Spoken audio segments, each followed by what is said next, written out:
Hey y'all, it's Kristen and I've got a small haul from Amazon and one thing from Walmart, and I'm also going to talk about my new phone setup for anyone who's interested, who's doing YouTube videos.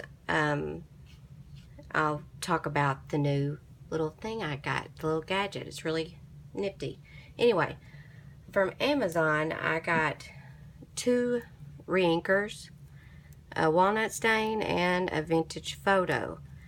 I do not remember how much these were. They weren't a lot. They were like, I'm not gonna, I don't know, $4 or so. Anyway, the reason I got these was because Paula Lemon, I think is her name. She was doing these leather looking journals, and you just use the what am I saying here? Manila envelope. That's what you use. And you use your inkers, put some on there, and then you Mod Podge over it when you get done, and it turns into, I mean, it looks and kind of feels like leather. I didn't finish all mine yet. I'm gonna do something to the inside, but anyway, this to me is really nifty, and so I got two reinkers for that. I actually used my ink pads to do this one, and it was a pain in the ASS, so we're not going to be doing that again. So that's why I got these.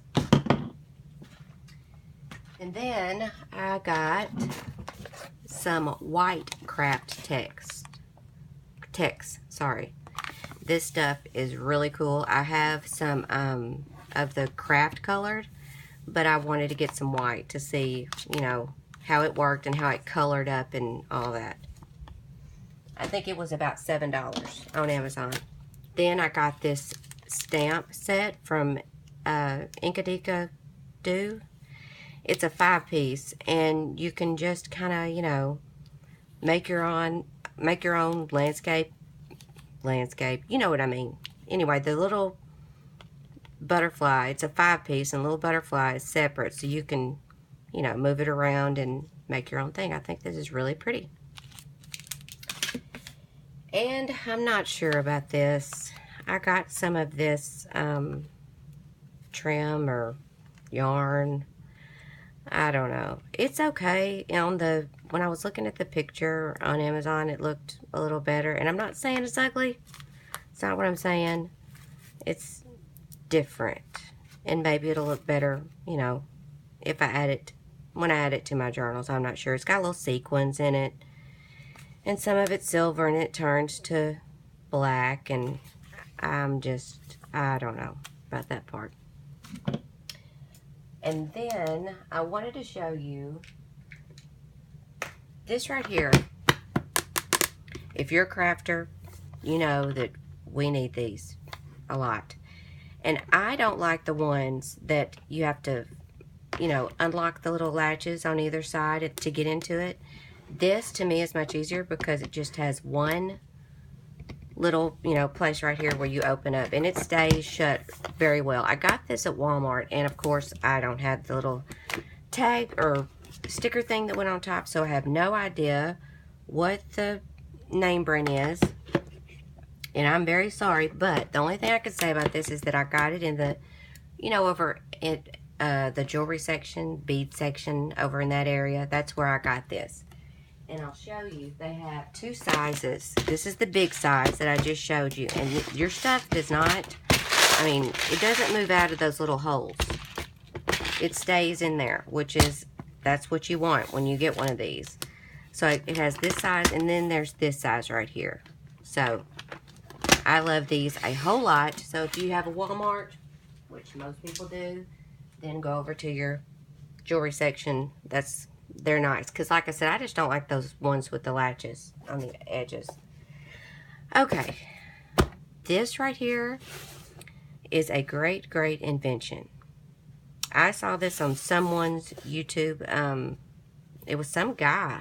He was showing how he has, you know, his filming setup, and he used something like this. So I went on Amazon and looked. This was only about $9.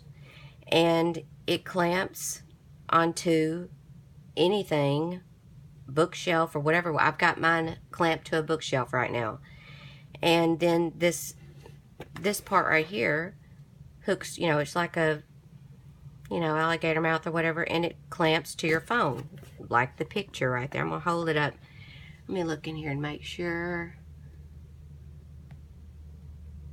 I just moved it. That's the only bad thing about this, is that it's on this arm, this flexible arm, and if you touch your phone, like right now I had to hit close because I had my low battery light was on, so I could see where I was filming, and it moves it just a tad. Other than that, it is amazing. You can move it all over the place. You want to film your ceiling, you want to film whatever. You know, it's very easy to put together, and actually I didn't put anything together. I clamped it to my bookcase and then clamped my phone to this end part right here. It was very simple, and I really like it because let me show you what I was using before. This is what my husband and I came up with, and this is what we call Southern engineering. First of all, I had this big vise thing right here, and I had this clamped to my bookcase. Then, you see this right here? I got a selfie stick in the hole of this piece of wood, and this piece of wood was clamped into there along with part of my bookcase to hold it up and out. And you talk about a pain in the butt. I don't know. It worked for a while. It was great, but I was super happy to find this other gadget I've got right here. So, if anyone's interested, I mean, I'm telling you, you can move this arm all over the place and film whatever, and it holds your phone really well. I don't care if you have a case on it. I don't know if it says... It's a 28-inch long flexible telescopic arm holder. The little mouth part of it where it holds your phone stretches up to 3.5 inches to fit most smartphones, including the iPhone 6 Plus. So, if it fits the 6 Plus, it'll fit a Note or whatever, because that's what I had before. But anyway, I'm telling you, this is cheap. It was only about $9, and it is really, really great. Hopefully you can tell how it sets up. I mean, literally, stick it to your, or clamp it, and then clamp it to your phone. That's all you do. Very great. And the name brand is, I'm going to say Skiva, I don't know. But it was on Amazon. So go on over there if you're looking for something to hold your phone up like I was. That's where you need to go. Okay, I think that is everything that I have to show you. So thank you so much for watching.